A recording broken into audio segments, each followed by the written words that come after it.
ব্র্যান্ডের জন্য কোন লোগোটা সবচেয়ে উপযোগী হতে পারে? যেমন ১ নম্বরে ওয়ার্ডমার্ক লোগো। শুধু লেখা দিয়ে এই লোগোটা তৈরি করা হয়, যেমন গুগল, কোকাকোলা ইত্যাদি। যারা সহজ এবং সরাসরি গ্রাহকদেরকে বা অডিয়েন্সদেরকে একটা বার্তা দিতে চায়, তাদের জন্য ওয়ার্ডমার্ক লোগো অনেক ভালো একটা বিকল্প হইতে পারে। ২ নম্বরে লেটারমার্ক লোগো, যাদের কোম্পানির নামকে শর্ট করে বুঝাইতে চায়, যেমন IBM, নাসা ইত্যাদি। এই ধরনের বড় নামের ক্ষেত্রে শর্ট করে লেটারমার্ক লোগো তৈরি করা যাইতে পারে, যেটা সহজ এবং মানুষের মনে রাখার মতো হবে। ৩ নম্বরে পিক্টোরিয়াল মার্ক। এটা হচ্ছে সিম্বল বা আইকন দিয়ে বা একটা সিম্বলিক কিছু দিয়ে যাদের ব্র্যান্ডকে রিপ্রেজেন্ট করতে চায় বা ব্র্যান্ডিং করতে চায়, যেমন অ্যাপল, টুইটার ইত্যাদি। একটা নির্দিষ্ট কোনো প্রতীক যা তাদের ব্র্যান্ডকে রিপ্রেজেন্ট করবে। শুধু সিম্বলটাই হচ্ছে তাদের ব্র্যান্ড আইডেন্টিটি। অ্যাপলের লোগো যদি অ্যাপল নাও লেখা থাকে, তাহলে আমরা বুঝতে পারি যে এটা অ্যাপল।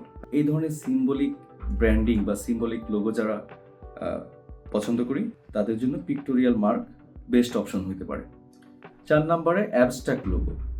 এটা হচ্ছে একটা জ্যামিতিক বা বিমূর্ত লোগো। যারা ক্রিয়েটিভ লোগো চায় বা কোম্পানির ভাবনা বা প্রিন্সিপাল শো করতে চায় বা লোগোর মধ্যে গোপন কোনো মেসেজ দিতে চায়, যেমন ধরেন নাইকি, পেপসি ইত্যাদি।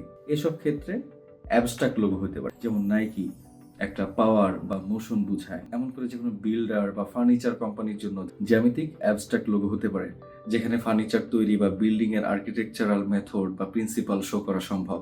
5 নম্বরে মাস্কট লোগো। এই লোগো সাধারণত কোনো চরিত্র বা ক্যারেক্টার ইউজ করে তৈরি করা হয়, ছবি ব্যবহার করা হয়, যেমন KFC, প্রিঙ্গেলস ইত্যাদি।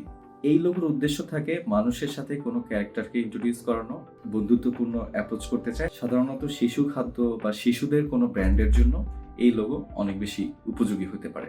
6 নম্বরে কম্বিনেশন মার্ক, যে লোগোতে সিম্বল এবং লেখা দুইটাই থাকে, যেমন ধরেন অ্যাডিডাস, বার্গার কিং ইত্যাদি। যাদের কোম্পানি বা বিজনেস ব্র্যান্ডের সাথে মনে করেন যে সিম্বল এবং নাম দুইটাই থাকবে, তাদের জন্য এই কম্বিনেশন মার্ক একটা বেস্ট অপশন হতে পারে। এবং এই কম্বিনেশন মার্ক অনেক পপুলার লোগো সিরিজ, পৃথিবীর অনেক বেশি লোগোই এই কম্বিনেশন মার্কে তৈরি করা। 7 নম্বরে এমব্লেম লোগো। এমব্লেম লোগো হচ্ছে একটা সিলমোহর বা ব্যাজ জাতীয় লোগো, যেমন স্টারবাকস, হার্লি ডেভিডসন ইত্যাদি। এই ধরনের লোগোকেই মূলত এমব্লেম লোগো বলা হয়। বিশেষ করে ঐতিহ্যবাহী পেশাদার ব্র্যান্ডের জন্য এই লোগো আদর্শ হইতে পারে। তাহলে আপনার ব্র্যান্ডের জন্য কোন লোগোটা আপনি চুজ করতে পারেন, নিজে ঠিক করেন অথবা আমার সাথে কমেন্টে শেয়ার করতে পারেন। Thank you. কথা হবে নেক্সট বার।